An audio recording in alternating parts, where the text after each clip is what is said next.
ahead. President William Ruto left the country on Thursday night and has been in Italy for the G7 summit and is now in Switzerland attending talks on peace in Ukraine. On these trips, he's had the ear of global world leaders, but it does not come cheap. According to the most recent control of budget report for the first 9 months of this financial year, which is from July 2023 to March this year 2024, travelling expenditure amounted to 18.18 billion shillings compared to 14 billion shillings in a similar period in the last financial year. I believe we should have that on your screen. And out of that 18.18 billion shillings, there we go. That is 18.18 billion shillings, and that is for the first 9 months of 2023-2024 financial year, compared to 14 billion shillings in the same period last financial year. Now, domestic travel accounted for 12.33 billion shillings, and out of that, the 18.18, 5.85 billion shillings foreign travel accounted for that figure, as you can see on your screen. Now, this could explain why in the budget speech presented Thursday, Treasury Cabinet Secretary Njugunandungu said all government training would be conducted in government institutions and there would be a cutback on foreign trips.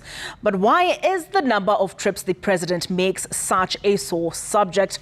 I delve into that with my panelists tonight, but first, let's set the stage.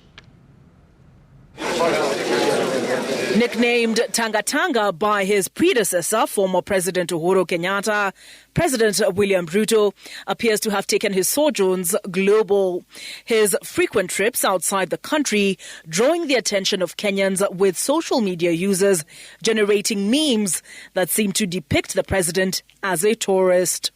While they may trigger a snicker, the cost implications on the taxpayer are a serious matter that have demanded a response from President William Ruto on more than one occasion.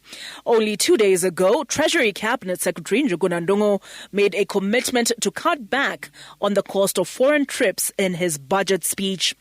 That very evening, President William Ruto was on a flight to Italy for a G7 summit, and as I read this, in Switzerland for a summit on peace in Ukraine.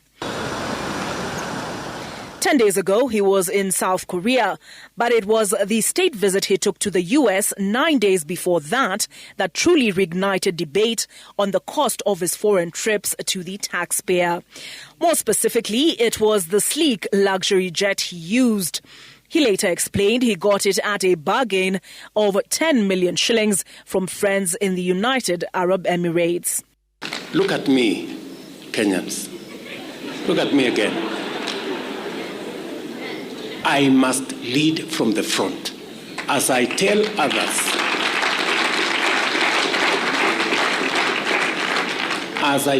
others to tighten up their belt, mine must be where to begin.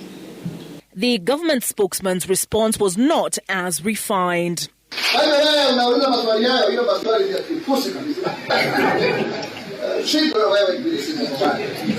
Mora's choice of language aside, the defense provided by the Kenya Kwanza administration has been that there is a return on investment by way of foreign goodies attracted and jobs secured for Kenya's unemployed youth. President Ruto has also taken center stage on the issue of green financing, challenging disparities in access to finance for those in the developing world. On the continent, Kenya now seeks to chair the African Union to further this agenda. His pledge to send 1,000 police officers to Haiti has also significantly grown his political capital. For a man for whom the shadow of the International Criminal Court indictment loomed large to a darling of the West, some have argued puppet. Given his rising star on the international stage, is President Ruto an embodiment of the scripture Mark 6:4 that reads, "A prophet is treated with honor everywhere except his own hometown"?